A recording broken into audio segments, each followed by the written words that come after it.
গোল্ডে আপনাদের কিভাবে ইনভেস্ট করা উচিত, physical gold, digital gold, gold ETF না সভারিং গোল্ড বন্ড? এটাও কোনো প্রশ্ন হলো? অবভিয়াসলি সভারিং গোল্ড বন্ড বা এসজিবি, এটুকু তো সব এক্সপার্টরাই রেকমেন্ড করছে।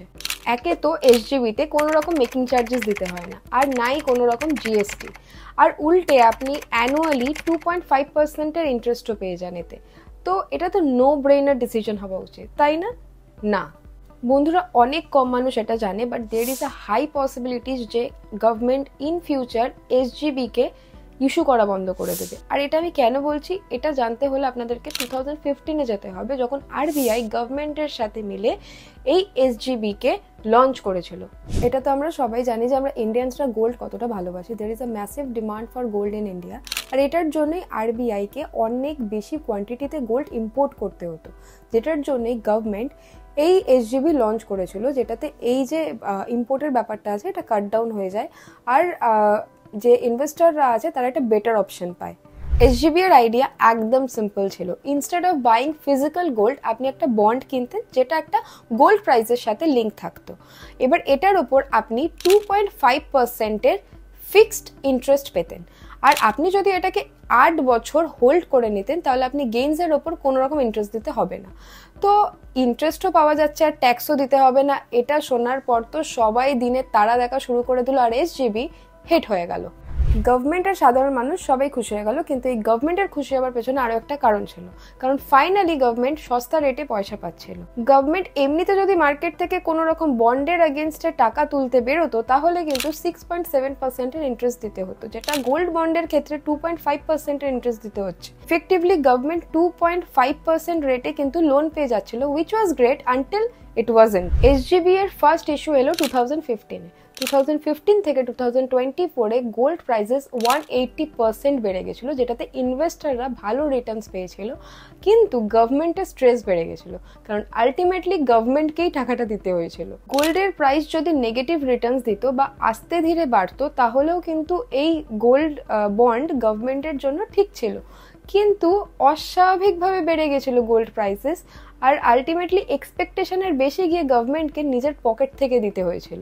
গভর্নমেন্ট যেটা ভেবেছিল যে 2.5%-এ ভালো লোন পেয়ে যাচ্ছে, সেটা কিন্তু গভর্নমেন্টের অনেক বেশি এক্সপেন্সিভ পড়ে গেল, কারণ যদি রাফলি আমরা ক্যালকুলেট করি তাহলে 10% পড়ে গেল, which is way more high. গভর্নমেন্টের কাছে এবার দুটো অপশন আছে। ফার্স্ট হচ্ছে যে এই যে বন্ডটা আছে এটাকে ইস্যু করাই বন্ধ করে দেওয়ার। সেকেন্ড অপশন হলো যে এই বন্ডের যে বেনিফিটস আছে যেমন অ্যানুয়াল ইন্টারেস্ট, সেগুলোকে কমিয়ে দেওয়া বা এটার উপর ট্যাক্স লাগানো শুরু করা। আমার যতদূর মনে হয় সেকেন্ড অপশনটাই স্টার্ট করবে, কিন্তু এটাতে কিন্তু এই বন্ডের রেলেভেন্স অনেক কম হয়ে যাবে। এনিহাউ, এই গল্পের শর্ট টাইম ইম্প্যাক্ট হলো যে এই এসজিবির নতুন কোনো রকম ইস্যুস এই 9 মাসে আসেনি, যেটা নর্মালি কিন্তু 1-2 মাসে চলে আসে। আর পুরনো যাদের এসজিবি যেগুলো এখনো ম্যাচিওর হয়নি সেগুলো সেকেন্ডারি মার্কেটে পাওয়া যাচ্ছে, কিন্তু প্রচন্ড বেশি দাম। তো যারা নতুন ইনভেস্টর আছে তারা কোথায় ইনভেস্ট করবে, প্রশ্ন এখন এটাই, কারণ এই এসজিবি ওয়ালা অপশন তো শেষ হতে দেখা যাচ্ছে। What option should they consider now? তো বন্ধুরা, এসবের মধ্যে নিউ ইনভেস্টরদের কাছে 3টে অপশন রইল, ফিজিক্যাল গোল্ড, ডিজিটাল গোল্ড আর গোল্ড ইটিএফ। তো নেক্সট কম্প্যারিজনে যাওয়ার জন্য আমরা অ্যাজিউম করি যে গোল্ড ইনভেস্টমেন্টটা আপনাদের কাছে একটা প্র্যাকটিক্যাল ডিসিশন, ইমোশনাল না। যদি আপনার গোল্ডের প্রতি ইমোশনাল অ্যাসোসিয়েশন থাকে তাহলে এই ভিডিওটা আপনার জন্য না। সিম্পলি আপনি গিয়ে গোল্ড কিনতে পারেন, কিন্তু সেটা ইনভেস্টমেন্ট হবে না, ওটা আপনার কাছে অ্যাজ এ জুয়েলারি বা ফিজিক্যাল পজিশনে আপনি ট্রিট করবেন, কারণ মোস্ট লাইকলি আপনি কিন্তু ওটাকে ফিউচারে বিক্রি করবেন না। Now that we are clear, তো এরপরে আমরা এই 3টে অপশনের কস্টটাকে কম্পেয়ার করি। এই সবের মধ্যে সব থেকে বেশি পার্থক্য এই কস্টেই আছে। তো let me explain this. In the case of physical gold there are 3 major cost. প্রথমত, গোল্ড জুয়েলারির মেকিং চার্জেস আপনাকে মিনিমাম 5-10% তো দিতেই হবে।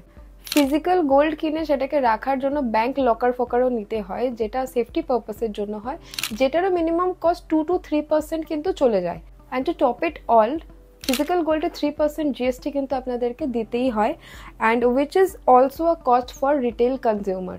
After all, the cost for buying physical gold is around 15-20%, which is really very high for any investment. Digital gold এর কেসে making charges বা storage cost লাগে না, কিন্তু ডিজিটাল গোল্ডের কেসে যে বাইং প্রাইস আর সেলিং প্রাইস থাকে সেটার মার্কেটে 2-3%-এর ডিফারেন্স থাকে, মানে ওভারঅল 6%-এর স্পেয়ার্স থাকে। তো you lose 3% in buying and 3% in selling. Physical গোল্ডের মতো ডিজিটাল গোল্ডেও 3% জিএসটি লাগে, তো ওভারঅল কস্ট দাঁড়াচ্ছে 9% for digital gold, slightly better than physical gold but still high. Gold ETF এ এই চার্জেস অনেক কম হয়ে যায়। In the cost of gold ETF আপনাকে শুধুমাত্র এক্সপেন্সেস রেশিওই পে করতে হয়, উইচ ইজ অ্যারাউন্ড 0.50 to 1.0%। এখানে যে অ্যানুয়াল ডিমার্ট চার্জেস আছে সেটাই আপনাকে দিতে হয়, which is around 200 to 300। So overall cost for gold ETF are not more than 2%, which is better than physical gold and digital gold both. In short, gold ETF are roughly 15% cheaper than buying physical gold and 7% cheaper than buying digital gold. Gold mutual funds ও একটা option চলেই আসে similar to gold ETF, কিন্তু gold mutual funds এ আপনার যে expenses ratio আছে শুধু সেটাই দিতে হয়, ডিমার্ট চার্জেস আপনাকে দিতে হবে না। কিন্তু গোল্ড ইটিএফ এর থেকে গোল্ড মিউচুয়াল ফান্ডস এর যে এক্সপেন্সেস চার্জেস থাকে সেটা একটু বেশি হয়, তো ওভারঅল আপনার সেই একই কস্ট পড়ে যায়। আরও একটা তফাৎ আছে এই তিনটে অপশানে, সেটা হচ্ছে লিকুইডিটি। মানে আপনি যখন এই ইনভেস্টমেন্টগুলো বেচতে যাবেন তখন আপনি কতটা ইজিলি এগুলোকে বেচতে পারবেন। গাইস, ফিজিক্যাল গোল্ডের কেসে আপনাকে ব্যাংক লকার থেকে জুয়েলারের কাছে গিয়ে বেচতে হবে, আর and it's depend on your jeweller যে আপনার যে বেচার এক্সপিরিয়েন্স আছে সেটা কেরম হবে। কারণ as we all know that জুয়েলার্সরা অনেক রকম ট্রিক্স ইউজ করে যেটাতে আপনি কোথাও না কোথাও তো গিয়ে ঠকবেনই।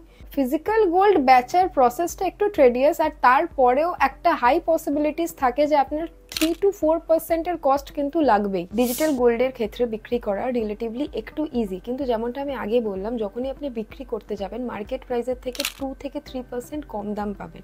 তো সেক্ষেত্রে ডিজিটাল গোল্ডের কেসে বিক্রি করাটা হ্যাসেল ফ্রি হলেও 2-3% এর কস্ট লেগে যায়। In case of ETF or mutual funds the both of the process is hassle free and cost you zero, provided যা আপনাদের কাছে ইটিএফ আছে এনাফ সেটার আগেনস্টে লিকুইডিটি আছে, তো এটা পুরোপুরি আমাদের কন্ট্রোলে থাকে। তো গাইজ, ওভারঅল বেসিস মানে cost wise, liquidity wise ETF আর ক্লিয়ার উইনার। গাইজ, এখানে let me clarify you one thing, যে এখানে তিনটে অপশন আছে, মানে ফিজিক্যাল গোল্ড, ডিজিটাল গোল্ড বা গোল্ড ইটিএফ। এখানে যে আপনার ইনভেস্টমেন্টের গেইনস আছে সেটার যে ক্যাপিটালটা আছে সেটার উপর ট্যাক্স লাগবে, এটার কিন্তু তিনটের মধ্যেই কোনো তফাৎ নেই।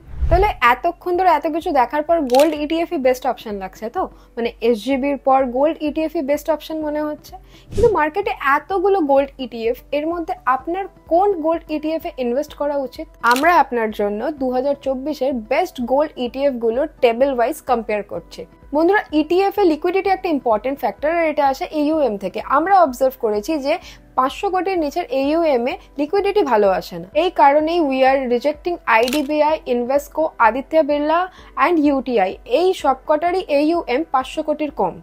এবার আমাদের কাছে পড়ে থাকলো SBI, HDFC, Axis and Kotak. যদি ঠিক করে দেখা হয় তাহলে এদের ট্র্যাকিং যে এরর আছে সেটা সবকটার মধ্যেই কোনো খুব একটা বেশি তফাৎ নেই, কিন্তু তাও যদি দেখেন তাহলে SBI এর সব থেকে কম আছে। প্লাস SBI এর যে এক্সপেন্সেস রেশিও আছে সেটা এই সবগুলোর মধ্যে সব থেকে কম। শুধু SBI 1% এর এক্সিট লট লাগাচ্ছে, যেটা কিন্তু HDFC আর অ্যাক্সিসও সেমই করছে, কিন্তু এই কেসে কোটাক কোনো রকমের কিন্তু এক্সিট লট লাগাচ্ছে না। But this exit lot is only for 15 days, which is quite acceptable. তো এখানে কিন্তু SBI হচ্ছে ক্লিয়ার উইনার। এটার AUM ও কিন্তু ডিসেন্ট, আর এখানে আপনাদের কোনো রকম লিকুইডিটি নিয়ে টেনশন থাকবে না, আর আপনি যখন ইচ্ছে তখন বাই বা সেল করতে পারবেন। যদি আপনাদের মধ্যে কোনো ভিউয়ার্সের ভিউ পয়েন্ট এটার থেকে আলাদা কিছু হয়ে থাকে, we would love to interact you on the comment section. And এইরকম ইনফরমেটিভ ভিডিও আর এরকম এক্সাইটিং ভিডিও দেখার জন্য bekifaayati বাংলা চ্যানেলটিকে অবশ্যই সাবস্ক্রাইব করবেন। আর এই ভিডিওটা যদি আপনার হেল্পফুল মনে হয় তাহলে আপনার ফ্যামিলি অ্যান্ড ফ্রেন্ডসের সাথে অবশ্যই শেয়ার করে দেবেন। খুব তাড়াতাড়ি দেখা হবে একটা নতুন এক্সাইটিং ভিডিওর সাথে। ততক্ষণের জন্য স্টে টিউন।